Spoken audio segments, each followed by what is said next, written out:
اور خاندانی پس منظر ذکر کر دینا مناسب معلوم ہوتا ہے۔ اور یہ بھی یاد رہے کہ ابراہیم علیہ السلام کا قصہ اگر صرف آپ کا تذکرہ ہو، آپ کے قصے کو بیان کیا جائے، وہ بھی وہ حصہ جو قرآن نے بیان کیا ہے تفصیل کے ساتھ، اور اسی طرح سے نبی کریم صلی اللہ علیہ وسلم نے آپ کی زندگی کے بہت سارے پہلوؤں کو اجاگر کیا ہے۔ موضوع روایتیں، ضعیف روایتوں کو چھوڑ کر تب بھی 4-5 دروس درکار ہیں، لیکن مختصر طور پر انشاءاللہ العزیز ابراہیم علیہ السلام کا تذکرہ کریں گے۔ جہاں تک خاندانی پس منظر، بیک گراؤنڈ یا اسی طرح سے آپ علیہ السلام کے نسب کا تعلق ہے تو مورخین نے الگ الگ باتیں بیان کی ہیں، جیسا کہ اس سے پہلے بھی چند انبیاء کرام کا تذکرہ ہوا ہے۔ عام طور پر جو مورخین نے بیان کیا ہے وہ ابراہیم بن تاریخ بن ناحور بن ساروق بن راغو بن فالح بن عابر بن صالح بن قینان بن ارفخشد بن سام بن نوح، اور یہ آخری کا جو حصہ ہے یہ صالح علیہ السلام میں بھی، اسی طرح سے ہود علیہ السلام اور نوح علیہ السلام میں بھی یہ تذکرہ ہوا ہے، بلکہ نوح علیہ السلام کے بیٹے سام سے ہی یہ ساری نسلیں چلی ہیں، جیسا کہ پہلے بھی تذکرہ ہوا ہے۔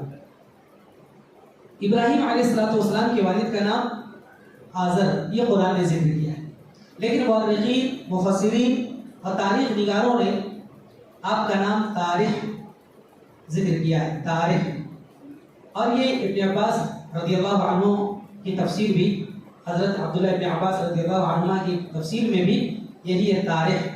اور جہاں تک اہل کتاب کی بات ہے تو انہوں نے تاریخ بھی ذکر کیا ہے خاء کے ساتھ، یہ آپ علیہ السلام کے نسب کے تعلق سے بات ہوئی، لیکن جہاں تک قرآن و حدیث کا مطالعہ ہم کرتے ہیں تو ہر جگہ آپ کے والد کا نام آزر ہی ہمیں معلوم ہوتا ہے، اور قرآن نے یہی بیان کیا ہے۔ اب اس کی تطبیق کی صورت میں بہت سارے علماء نے الگ الگ باتیں کی ہیں۔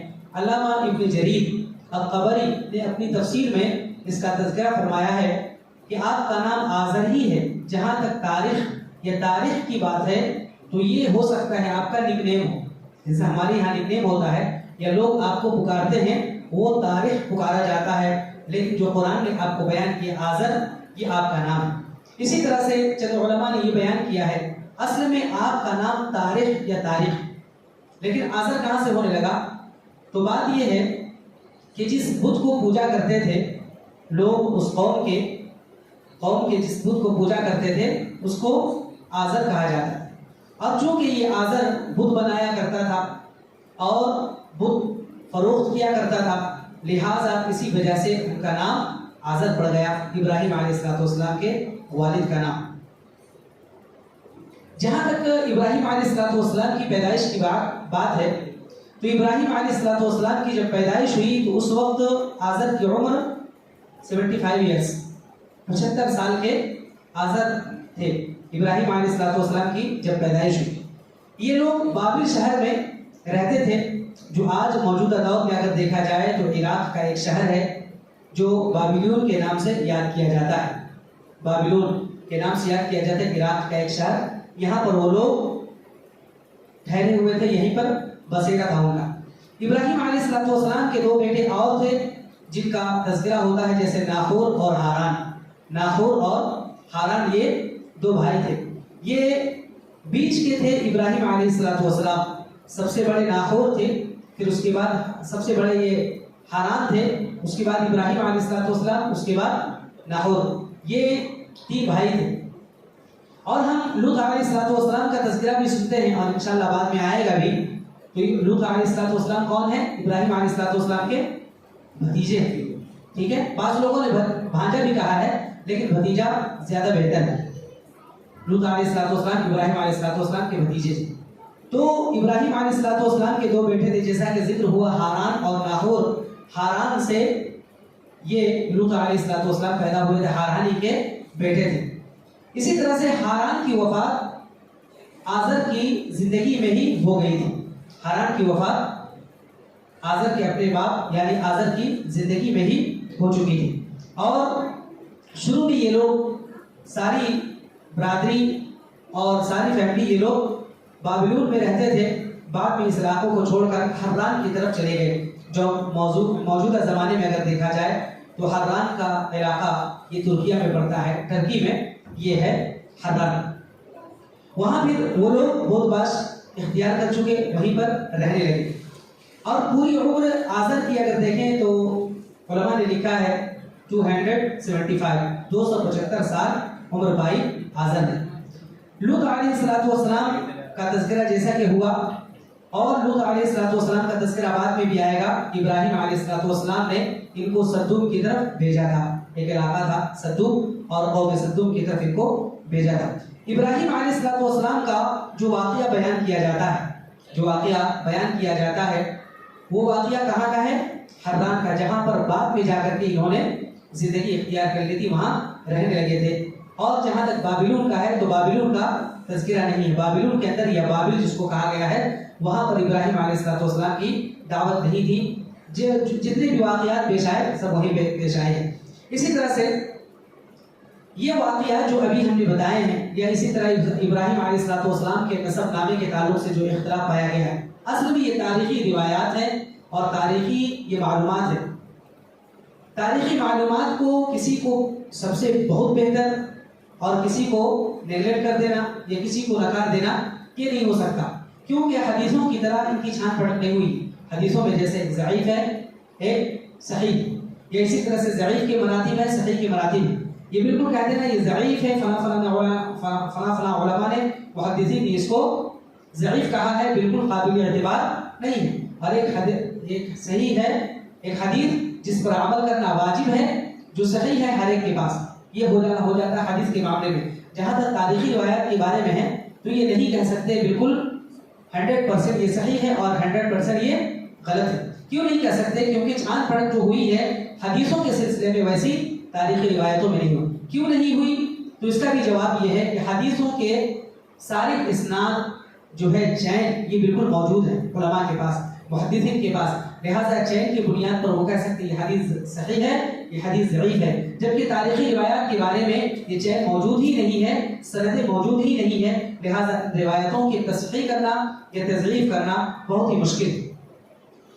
جیسا کہ علامہ ابن کثیر رحمہ اللہ یا طبقات ابن سعد یا اسی طرح سے اور بھی تاریخی روایتیں بہت زیادہ ہیں، بہت زیادہ کتابیں لکھی گئی ہیں، لیکن ان کتابوں میں جو اتھینٹک اور معتبر ہے، بالکل معتبر ایسا نہیں کہہ سکتی یہ بالکل معتبر ہے، جیسا کہ حدیث کے بارے میں کہتے ہیں کہ صحیح البخاری صحیح مسلم بالکل معتبر ہے، ایک بھی حدیث اس کی ضعیف نہیں ہے۔ اسی طرح سے صحیح کے بارے میں کہہ سکتے ہیں کہ آدھا سے زیادہ بلکہ زیادہ تر حصہ صحیح ہے۔ اسی طرح سے کہ ابو داؤد میں کہہ سکتے ہیں کہ وہ زیادہ تر حصہ کچھ اس میں ضعیف ہے۔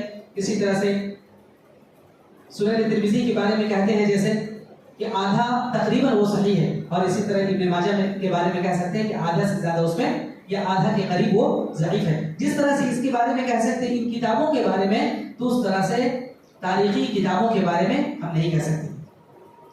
اب جہاں تک ابراہیم علیہ السلام کا تذکرہ ہو رہا ہے تو ابراہیم علیہ السلام کی شکل و شباہت جو تھی وہ تقریباً اللہ کے رسول صلی اللہ علیہ وسلم سے ملتی جلتی تھی۔ جیسا کہ صحیح بخاری کی روایت ہے، حضرت غالباً عبداللہ ابن عباس رضی اللہ عنہما، عبداللہ ابن عباس رضی اللہ عنہما راوی ہیں، وہ فرماتے اللہ کے نبی صلی اللہ علیہ وسلم نے بہت سارے انبیاء کو دیکھا تو اس میں تذکرہ فرمایا کہ موسیٰ علیہ السلام کو بھی دیکھا، ان کا رنگ سانولا تھا، اسی طرح سے ان کے بال گھنگھرالے تھے اور وہ لمبے قد کے تھے۔ عیسیٰ علیہ السلام کا بھی تذکرہ ہوا۔ جب ابراہیم علیہ السلام کا تذکرہ ہوا تو آپ صلی اللہ علیہ وسلم نے کہا اما ابراہیم فانظروا الی صاحبکم، بخاری کی روایت ہے کہا کہ ابراہیم علیہ السلام کیسے تھے، تم اپنے نبی کو دیکھ لو مجھے دیکھ لو۔ تو ابراہیم علیہ السلام کی شباہت یا اللہ کے رسول صلی اللہ علیہ وسلم کی شکل و صورت یہ ابراہیم علیہ السلام سے تقریباً ملتی جلتی تھی، اور یہی وجہ ہے غالباً کہ آپ صلی اللہ علیہ وسلم کا تعلق ابراہیم علیہ السلام سے یا امت محمدیہ کا اس امت کا جو تعلق ہے ابراہیم علیہ السلام سے کسی اور امت کا ویسا تعلق نہیں رہا، اب تک ہے اور قیامت تک بھی رہے گا۔ اور ابراہیم علیہ السلام کو بھی آئیڈیل اور نمونہ اللہ رب العالمین نے بیان فرمایا ہے، جبکہ یہودیوں نے بھی ابراہیم علیہ السلام کو اپنا آئیڈیل ہونے کا دعویٰ کیا ہے، یا اسی طرح سے نصرانیوں نے کہا وہ نصرانی تھے، یہودیوں نے کہا وہ یہودی تھے۔ ما کان ابراہیم یہودیا ولا نصرانیا